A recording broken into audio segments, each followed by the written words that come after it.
정작 청소년이 무엇을 생각하는지, 어떤 의견을 내는지에 대한 그 알맹이는 사실 잘 찾아보기 힘들고 사람들도 잘 알려고 하지 않는 알려고 하지 않는 것 같아요.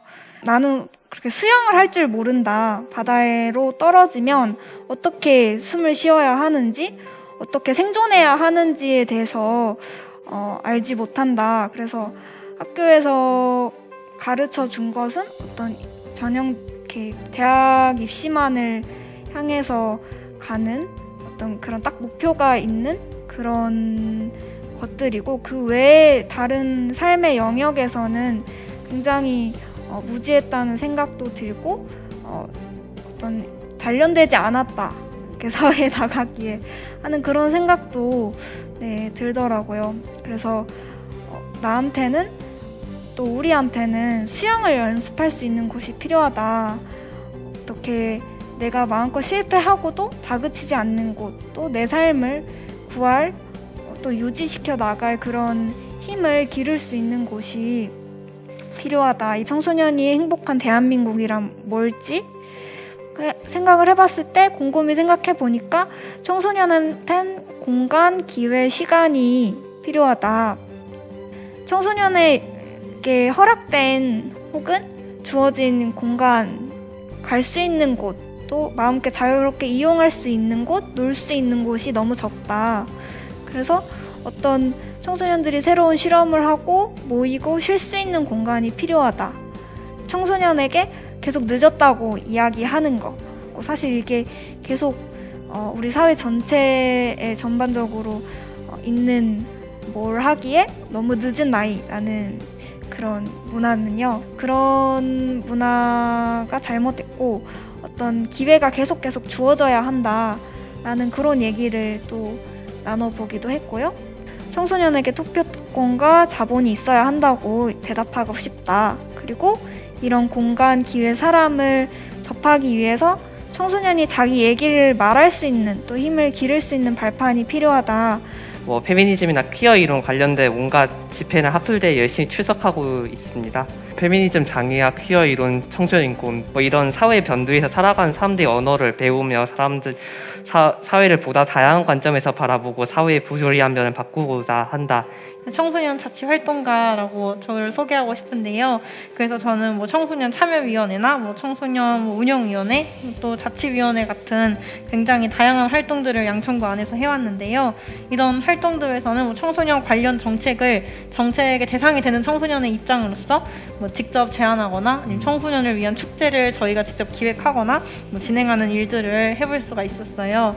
제가 초등학생이었을 때 그 유튜브가 굉장히 떴었거든요. 저도 이제 그것들을 보면서 이 사람들처럼 영상을 만들어 보고 싶다는 생각을 제일 먼저 가지게 됐어요.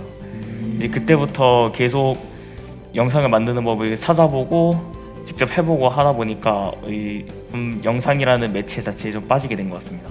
제가 느끼는 이제 양천구는 진짜 정말 성적에 살고 성적에 죽는 동네인 것 같아요. 약간 교육과정의 추세가 이제 초중고 12년 동안 공부해서 이제 수능 시험 보고 대학에 입학해서 졸업을 하고 취업을 하는 이제 방식이 약간 저는 고착화되었다고 생각을 하거든요.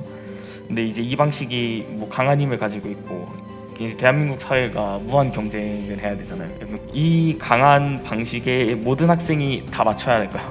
모든 학생이 다 맞출 필요는 저는 없다고 생각하고, 이게 모든 분야에서 경쟁을 하고 이 경쟁에서 밀리면 도태되는 사회잖아요. 저같이 이제 영상을 좋아하는 친구들도 주위에 다 같이 있는데, 이 성적이랑 이제 학교 시험 때문에 그 자신이 하고 싶은 일을 조금씩 내려놓게 되는 일도 많이 있더라고요. 저 이거 볼 때마다 정말 마음이 아파요. 대학에 진학을 어쨌든 저희가 하는 게 목표잖아요. 근데 꼭 대학에 진학을 했다고 정말 삶이 행복해지지는 저도 솔직히 잘 모르겠어요. 사실 제가 이렇게 다양한 활동들을 좀 많이 하긴 했지만, 이런 활동들이 흔히 말하는 어른들 보기에 저 애들은 되게 정치에 관심도 많고 정책적으로 열심히 활동을 하나 봐, 이런 느낌으로 어른들 보기에 좋은 활동이라는 느낌도 있고요. 그리고 저희가 직접 나서서 우리가 이런 단체를 만들어서 활동을 해보자 라기보다는 이렇게 좀 어른들이 만들어준 기회 안에서 활동하는 느낌이라 아쉬운 부분이 많았거든요. 보호의 대상이라는 틀을 좀 벗어나서 좀 한 개체로서 사회 구성원으로서 자율적으로 이런 활동을 할 수 있는 기회가 더 많아졌으면 좋겠어요. 청소년이기 때문에 겪는 어려움과 고민은 여러 가지가 있는데요. 첫 번째로는 그러니까 사회적으로 어쨌든 청소년에게는 뭐 미성숙하다라든가 우리에게 보호를 받아야 한다 이러한 프레임이 있잖아요. 그것 때문에 사실 여러 가지 권리들이 제한되고 있거든요. 주거권이라든가 의료권 등 경제 노동권이라든가 이런 것들이 사실 전부 강력하게 제한받고 있거든요. 청소년이 그 지역 사회에서 주체적으로 존엄하게 살아갈 그럴 권리가 굉장히 위축되고 있죠. 청소년을 이제 미성숙하기 때문에 보호받아야 한다라고 얘기하거든요. 근데 사실 그 미성숙하다는 거가 어떻게 결정되냐? 그 사회에서 결정한 그 어떠한 성숙하다는 기준이 있고 그거에 따라서 거기서 이제 청소년은 미성숙하다. 따라서 너희들은 보호를 받아야 한다. 근데 사실 그 어떤 사회가 요구하는 그 틀이 어떠한 객관성, 어떠한 권위를 갖는지 분명하지도 않고 단순히 너희들은 미성숙해. 그러니까 우리의 교육, 우리의 보호를 받아야 돼. 이렇게 접근하는 그런 부분들이 굉장히 아쉬워요. 청소년을 그냥 하나의 사회 구성원으로서 인정을 하고 그냥 그런 자유로운 기회를 줄 수 있는 게 필요하지 않나 싶은데요. 사실 뭐 이렇게 하자는 의견들이 많이 있어도 실제로 이행되기에는 힘든 부분이 많이 있으니까 뭐 성인 분들이 됐든 청소년 분들이 됐든 하나의 뭐 사회 구성원으로서 자유롭게 활동할 수 있는 그런 의식이 있어야 된다라는 인식을 고치는 게 제일 우선시 돼야 하는 것 같아요. 청소년기에 자신의 적성과 진로를 찾는 도전을 할 필요가 있다고 생각을 해요. 근데 이제 지금 현실은 약간 성적이라는 압박에 시달려가지고 계속 공부에만 몰두를 하고 있는 것 같아요. 근데 그러다 보면은 정작 자신이 좋아하는 일과 하고 싶은 일을 찾지 못할 것 같아요. 약간 공부와 성적 같은 거에 너무 몰두하지 않고 청소년 약간 각자의 개성을 존중해주는 의식이 더 필요할 것 같다고 느꼈습니다. 청소년이 더 좋은 삶을 살기 위해 필요한 것이 무엇인가라는 질문에서 이 주어지는 게 단순히 호혜가 아니라 우리의 마땅한 권리라는 걸 강조할 필요가 있다고 생각해요.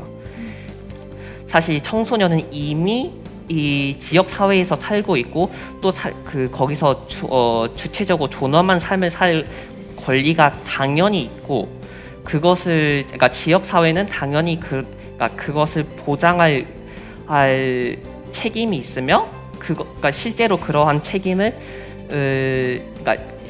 그러한 책임을 지키기 위해서 실제로 어떠한 그러니까 특정한 정책들을 집행해야 한다 이러한 담론을 만들 필요가 있는 것 같아요.